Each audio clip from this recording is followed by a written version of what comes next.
گئے دنوں کا سراغ لے کر کدھر سے آیا کدھر گیا وہ، عجیب مانوس اجنبی تھا مجھے تو حیران کر گیا۔ اس جیسے ہزاروں لافانی اشعار کے خالق اردو غزل کے رجحان ساز اور عہد ساز شاعر سید ناصر رضا کاظمی المعروف ناصر کاظمی کو جدید دور کا میر تقی میر کہا جاتا ہے۔ ناصر کاظمی کی شاعری لطیف انسانی جذبات کی بہترین ترجمان ہے۔ 8 دسمبر سن 1925 کو بھارت کے شہر امبالہ میں پیدا ہونے والے اس شاعر نے اپنی مختصر 47 سالہ زندگی کا بیشتر حصہ چائے خانوں اور رات کی کہانیاں سناتی ویران سڑکوں پر رت جگہ کرتے ہوئے گزارا۔ ناصر کاظمی کی بہترین نظمیں اور غزلیں دراصل انہی رت جگہوں کا نچوڑ ہیں۔ ویسے تو ناصر کاظمی نے شاعری میں اپنی لفظیات اور حسیات کے پیمانے رومانوی رکھے، لیکن اس کے باوجود ان کا کلام عصر حاضر کے مسائل سے جڑا ہے۔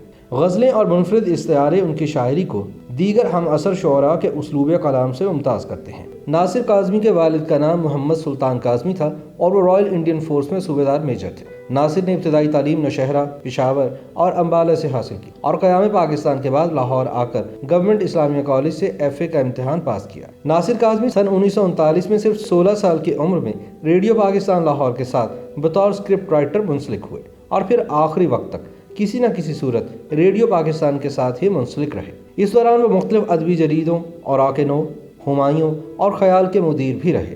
انہوں نے رومانوی نظمیں اور پھر غزلیں بھی کہیں، لیکن ناصر کاظمی کو بطور شاعر مقبولیت اس وقت حاصل ہوئی جب وہ FA کے طالب علم تھے۔ قیام پاکستان کے بعد ان کے اشعار کی مہک ملک کے گوشے گوشے میں پھیل گئی اور پاکستان کو ناصر کاظمی کے روپ میں ایک نیا شاعر نصیب ہو گیا۔ ناصر نے میر تقی میر کی پیروی کرتے ہوئے اپنے سادہ اسلوب، قادر الکلامی، ندرت خیال، سچے جذبات اور احساسات کی بدولت اردو غزل کا دامن ایسے سچے موتیوں سے بھر دیا کہ وہ اردو ادب کی تاریخ میں امر ہو گئے۔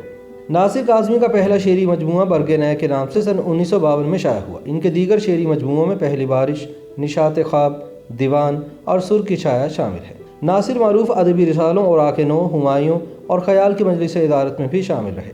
بعد ازاں وہ ریڈیو پاکستان لاہور سے بطور سٹاف ایڈیٹر منسلک ہو گئے اور پھر اپنی وفات تک اسی سے وابستہ رہے۔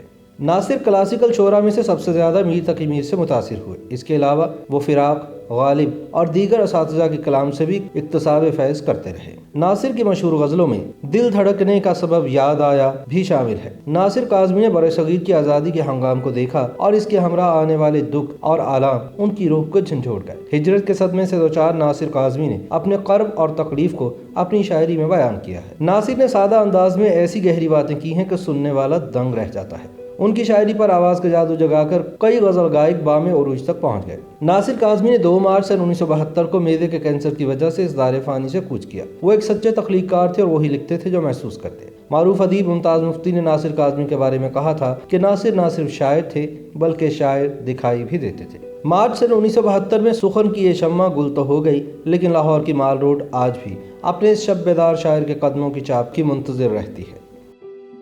YouTube پر گوگلی نیوز دیکھنے کے لیے youtube.com کی سرچ بار میں گوگلی نیوز TV ٹائپ کریں۔ گوگلی نیوز کے پیج پر سرخ رنگ کے سبسکرپشن والے بٹن پر کلک کرنا نہ بھولیے۔ YouTube پیج پر اپلوڈ ہونے والی ویڈیوز سے باخبر رہنے کے لیے بیل آئیکن پر کلک کیجیے۔ آپ کو ہر نئی ویڈیو کے بارے میں نوٹیفیکیشن موصول ہو جائے گا۔